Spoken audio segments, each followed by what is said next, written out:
പ്രഭാത ചിന്തകളിലേക്ക് ഏവരെയും സ്നേഹപൂർവ്വം സ്വാഗതം ചെയ്തു.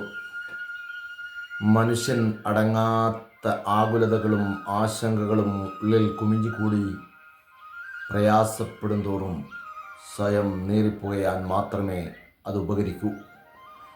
മനുഷ്യരെങ്കിൽ മനക്ലേശവും പ്രയാസവും സ്വാഭാവികം തന്നെയാണ് എന്ന് മനസ്സിലാക്കുക. പ്രവൃത്തികൾ ലളിതമായും ആത്മവിശ്വാസത്തോടെയും അർപ്പണബോധത്തോടെയും നേരിടുക. എപ്പോഴും ക്രിയാത്മകമായ രീതിയിൽ ചിന്തകൾക്ക് മാറ്റം വരുത്തി ആശങ്കകളിൽ നിന്നും അകലം പാലിക്കാൻ ശ്രമിക്കുക. മറ്റുള്ളവരുടെ തെറ്റുകളും കുറ്റങ്ങളും ചികഞ്ഞെടുത്ത് പർവ്വതീകരിച്ച് സമൂഹത്തിന് മുമ്പിൽ അവരെ പ്രയാസപ്പെടുത്തുന്നവർ നമുക്കിടയിലുണ്ട്. കഴിഞ്ഞ ദിവസം ഒരു റിസോർട്ട് ഉദ്ഘാടനത്തിൽ പങ്കെടുത്തപ്പോൾ ഉണ്ടായ അനുഭവത്തിൻ്റെ വെളിച്ചത്തിലാണ് ഈ കുറിപ്പെഴുതുന്നത്.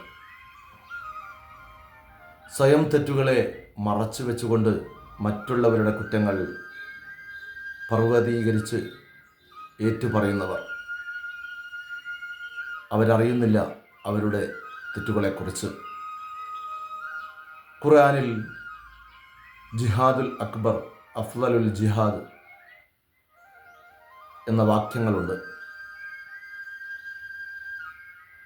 ലോകത്തെ യുദ്ധമുഖത്ത് പോരാടാനല്ല ഖുർആൻ പറയുന്നത്,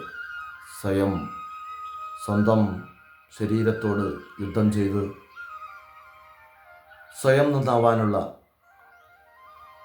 ആർജവം ഉണ്ടാക്കിയെടുക്കാനാണ് ഖുർആൻ ഓരോ മനുഷ്യരെയും പഠിപ്പിക്കുന്നത്. നല്ലൊരു വഴികാട്ടി ജീവിതത്തെ എളുപ്പമാക്കും.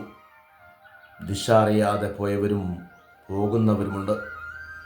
കഴിവും യോഗ്യതയും ഉണ്ടായിട്ടും ശരിയായ മാർഗദർശനം കിട്ടാത്തതിനാൽ ഉദ്ദേശിച്ച ഇടങ്ങളിലേക്ക് എത്തിപ്പെടാൻ സാധിക്കാതെ പോയവർ, പിന്നിൽ നിന്നും പലരും മുന്നേ കടന്നു പോയപ്പോഴും നിസ്സഹായരായി നോക്കി നിൽക്കേണ്ടി വന്നവർ. ജീവിതത്തിൽ ഓരോ സമയത്തും നാം എത്തിയിരിക്കേണ്ട ഇടങ്ങളുമുണ്ട്. അതാരും നമുക്ക് കൊണ്ടുത്തരണമെന്നില്ല. കണ്ടെത്തിയെടുത്ത് വെട്ടിപ്പിടിച്ച് നേടേണ്ടതായേക്കാം. അവിടേക്കുള്ള വഴികളിൽ ഒറ്റക്കാവരുത്. ശരിയായ മാർഗം തിരഞ്ഞെടുക്കാനും മാർഗനിർദ്ദേശങ്ങളും നേടാനും നമുക്കേവർക്കും സാധിക്കട്ടെ. പ്രഭാത ചിന്തകൾ നാളെ മറ്റൊരു വിഷയവുമായി നിങ്ങളോടൊപ്പം. നമ്മുടെ ചാനൽ സബ്സ്ക്രൈബ് ചെയ്യുക, ഷെയർ ചെയ്യുക. ഏവർക്കും നന്മ നിറഞ്ഞ ഒരു ദിനം ആശംസിക്കുന്നു.